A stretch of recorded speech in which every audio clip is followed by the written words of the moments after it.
but it's a really easy process and you usually don't need that much fat in your milk anyway. Although it is delicious, I will say that. Today we're gonna be making goat butter, and literally it is the fastest process ever. So when I get my milk at the end of the day, whenever I'm ready to use it, I just put it in the fridge for a few days. Usually when I'm making cheese, I use a few days worth of milk. You can kind of see right there and up on the milk, that's the cream top. Now it doesn't rise as effectively as it does with cow milk. Cow milk is really, really clear. It's really delineated. So what I do is I just pull this cream off of the top when I'm processing milk, either for drinking or cheese or whatever I'm using it for. And I just pull it out with a ladle and I keep 1/2 gallon jar of cream going all the time. Okay, so all I do is just use this ladle. I think my husband got it at the restaurant supply store, which is one of these simple little ladles. It's okay if you get a little bit of milk with it, and just pull this nice top layer. You can see it's really thick off the top, and then I use the rest of the milk to make cheese. So you can see how nice and thick this top is.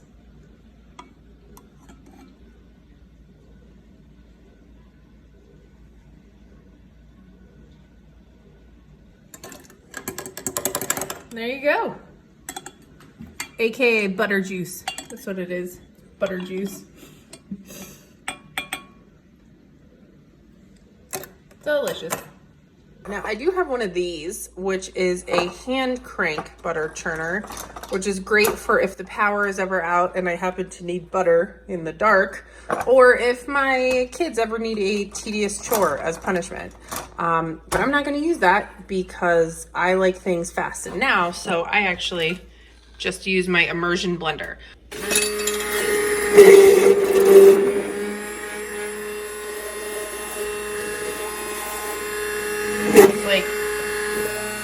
I feel like my great grandmother, who probably like churned butter legitimately, is crying somewhere right now about how convenient my life is.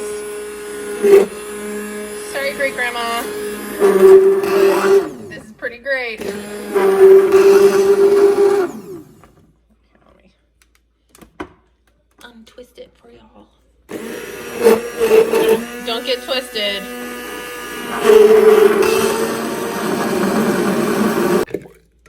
Ooh. Yeah, we're starting to get some chunks in there.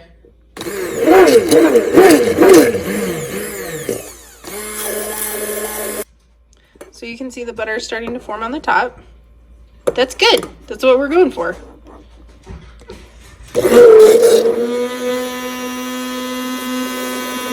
You can see some of the larger pieces starting to form. Yeah, scooch. I don't need to scooch. Ow! Stop!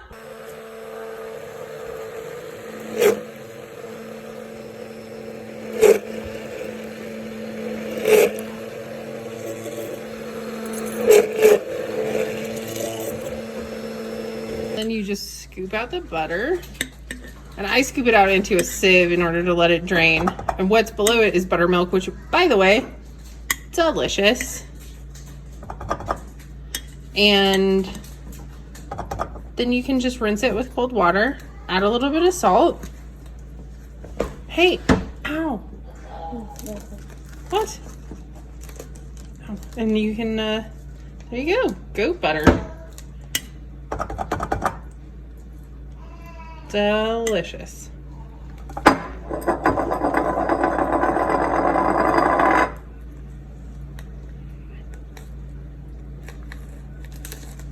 Nope. All I'm doing is rinsing it with very cold water to get the last of the buttermilk out. And then, turn it off, you can just form it into a ball. Add a little bit of salt, knead it into it, and there you go. Perfect.